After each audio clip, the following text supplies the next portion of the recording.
Halo semuanya, kita kembali ke kuliah filsafat seni untuk pemula. Kemarin kita sudah bahas tentang AI ya. Nah sekarang kita akan bahas tema lain tentang siapa sebenarnya yang menentukan karya seni itu bernilai atau tidak. Nah sekarang untuk sampai ke sini saya harus buat ilustrasinya dulu. Coba kita bayangkan di depan kita ada dua lukisan. Lukisan yang pertama dibuat oleh seorang pelukis terkenal dan harga lukisannya miliaran rupiah. Lukisan yang kedua dibuat oleh anak kecil dan digantung di dapur. Pertanyaan saya, apakah karya seni yang pertama, yang buatan pelukis terkenal itu jauh lebih bernilai daripada lukisan anak kecil yang kedua? Atau pertanyaan yang lebih penting begini, siapa yang sebenarnya menentukan nilai dari sebuah karya seni? Nah, nanti di video ini kita akan membahas apakah nilai seni itu sifatnya objektif atau subjektif. Nah, dari situ nanti kita akan berlanjut ke pertanyaan selanjutnya, siapa saja yang berperan dalam menentukan nilai seni. Karena kalau kita sudah bisa menjawab itu, kita akan jadi tahu nanti bagaimana kok bisa karya seni itu menjadi sangat mahal. Nah, mari kita jawab yang pertama dulu. Apakah nilai seni itu atau cara kita menilai seni itu bersifat objektif atau subjektif? Jadi, ketika kita melihat karya seni, kan kita sering bertanya, apakah karya seni ini bagus, patung, lukisan, ini bagus?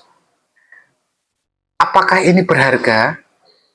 Nah, pertanyaannya, apakah memang ada cara yang objektif untuk mengukur bahwa satu nilai seni itu bagus atau berharga? Ada dua pendekatan, objektif dan subjektif.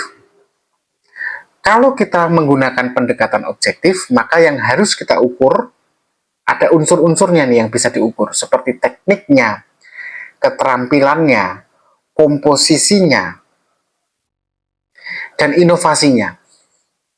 Misalnya kalau kita melihat karya Leonardo da Vinci, dia akan terlihat ada teknik perspektif dan cahaya dalam lukisan dia. Itu objektif. Kalau kita menggunakan pendekatan subjektif, maka kita akan bicaranya tentang interpretasi atau penafsiran dan perasaan pasca penafsiran. Jadi, kalau kita mau bicara subjektif kan berarti tergantung pada penafsiran kita yang melihat, ya, dan kemudian perasaan yang ditimbulkan setelah penafsiran. Maksudnya begini, sebuah lukisan itu kan bisa bermakna begitu dalam bagi saya, tapi tidak bagi Anda. Ini tergantung dari penafsiran masing-masing. Ada yang menganggap satu lukisan ini luar biasa, karena penafsiran yang masuk ke dalam dirinya dan menggerakkan batinnya. Ada yang menganggapnya biasa saja, karena dia menafsirkannya ya biasa saja, tidak menggerakkan apapun dalam dinamika perasaannya atau emosinya. Jadi nilai seni itu bisa dilihat dari sisi objektif ketika kita bicara teknik menghasilkan seni, tapi juga subjektif dalam konteks makna dan pengalaman yang dihasilkan. Nah, tapi kemudian pertanyaannya kan bukan di situ ya. Siapa yang benar-benar menentukan nilai seni itu? Nah, ada beberapa aktor utama sebenarnya, atau orang-orang atau subjek ya yang menentukan nilai sebuah karya seni. Pertama, jelas seniman itu sendiri. Jadi seni itu bisa dilihat nilainya ketika seni itu dikaitkan dengan aktornya, yaitu seniman itu sendiri. Jika senimannya terkenal, ya karyanya langsung dianggap bernilai, apapun karyanya. Pablo Picasso, dia melukis satu coretan saja, kalau ada Pablo Picasso, harganya langsung mahal. Jadi siapa sih pembuatnya? Kedua, kritikus seni. Ini juga menentukan nilai seni. Kritikus seni seperti Clement Greenberg misalnya, itu pernah membuat seni, ini semacam membuat standar seni mana yang dianggap berkualitas tinggi, mana yang tidak. Karena ulasan positif dari kritikus itu membuat harga karya seni itu bisa meroket. Jadi tergantung kritikusnya. Mungkin senimannya nggak terkenal, tapi kalau kritikus seni terkenal memuji sebuah lukisan, lukisannya tiba-tiba menjadi meledak. Tukang gorengnya itu adalah kritikus seni. Kemudian yang ketiga adalah kurator dan museum yang mengkurasi, yang menseleksi, dan yang memajangnya, itu museumnya. Kalau sampai sebuah karya seni itu masuk ke sebuah museum atau galeri besar, maka status lukisan itu akan naik. Misalnya karya Vincent van Gogh ya, dia sepanjang dia menjadi pelukis, dia diremehkan. Tapi ketika lukisannya sudah dipajang di museum-museum besar, galeri-galeri besar, wow, lukisannya kemudian menjadi tak ternilai harganya. Jadi penentunya itu. Pertama, senimannya siapa dulu. Kalaupun nggak terkenal, siapa yang mengkritikus seni, yang ngangkat dia, yang mempromosikan seni itu. Atau kalau tidak, di mana dia ditampilkan di galeri. Itu belum cukup. Ada yang keempat, yaitu pasar seninya dan kolektor seninya. Ada orang-orang kaya yang kelebihan duit, yang membeli seni itu sebagai investasi.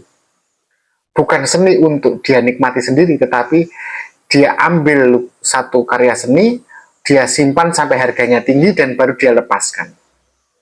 Semakin mahal karya seni yang mereka beli, semakin dianggap seninya itu bernilai. Jadi seninya bukan seninya bagus lalu nilainya tinggi, tapi kadang-kadang yang terjadi ya, nilainya tinggi lalu seninya dianggap bagus. Kemudian yang kelima, jelas yang menentukan sebuah nilai seni, yang karya seni itu adalah bernilai atau tidak, adalah masyarakat dan budaya pop. Seni, karya seni yang viral, yang kontroversial, yang penuh gimmick, seringkali dianggap lebih berharga daripada seni yang sesungguhnya. Contohnya, yang teman-teman pasti sudah tahu, itu loh, karya seni yang pisang ditempel dengan lakban tuh, The Banana Taped to a Wall itu loh, karyanya Maurizio Cattelan itu loh. Karya Maurizio Cattelan itu kan dibeli miliaran rupiah tuh, 100 ribuan, 120 ribu dolar kalau nggak salah. Hanya sebuah pisang yang ditempel, itu pun pisangnya nanti dicopot dan dimakan sama yang beli. Hanya karena itu perbincangan dunia. Jadi nilai seni itu bukan hanya soal keindahan, tapi ternyata teman-teman, tapi juga soal konteks sosial, konteks ekonominya, politiknya, dan budaya, politik seni maksudnya. Jadi bagaimana seni bisa menjadi sangat mahal? Ya, seni bisa jadi berharga ratusan juta dolar ya karena beberapa faktor. Nama senimannya tadi sudah kita bicarakan, masyarakatnya, komunitasnya, kelangkaan seni itu. Jika hanya ada satu karya, ya udah nilainya akan lebih tinggi, apalagi kalau digoreng terus gitu ya. Kemudian juga penentu lainnya juga bisa sejarah karya ya. Jika sebuah lukisan itu punya cerita gitu, misalnya lukisan ini pernah dimiliki oleh Hitler, atau lukisan ini merupakan kolektor yang pernah dikoleksi seorang raja gitu ya, nah harganya melonjak pasti. Lalu nggak bisa dicopot juga dari kapitalisasi seni yang menentukan seni menjadi sangat mahal. Ada kolektor di situ yang berinvestasi, menaikkan harganya di lelang, spekulasi pasar. Nah contohnya yang paling sederhana adalah lukisan Leonardo da Vinci ya, berjudul Salvator Mundi ya. Itu kan sampai 450 juta dolar itu harganya. Itu kan karya seni termahal itu di dunia yang pernah dinilai. Nah, ya bukan hanya semata karena memang bagus ya, kayak karena Leonardo da Vinci gitu ya, bikin dan ada sejarahnya, ada kolektornya. Atau lukisan abstraknya Rothko ya, yang sederhana sebenarnya kelihatannya, tapi harganya bisa ratusan juta dolar karena sejarah dan reputasinya si Rothko ini sebagai pelukisnya. Kesimpulannya sederhana, seni bisa mahal bukan karena seni itu sendiri, estetikanya itu sendiri, tapi karena nilai yang diberikan oleh pasar dan masyarakat. Jadi nilai seni sekali lagi bukan hanya soal teknik, bukan hanya soal keindahan, bukan hanya soal objektivitas pendekatannya, teknik melukisnya, teknik membuat patungnya, tapi juga tentang siapa yang menilainya, museumnya, jadi kolektornya, pasar seninya, kuratornya. Tapi pada akhirnya, kalau begitu, nilai seni itu bukan pada bendanya, tapi manusianya, si pelukisnya, dan orang-orang yang menikmatinya. Terima kasih, tetap berpikir kritis.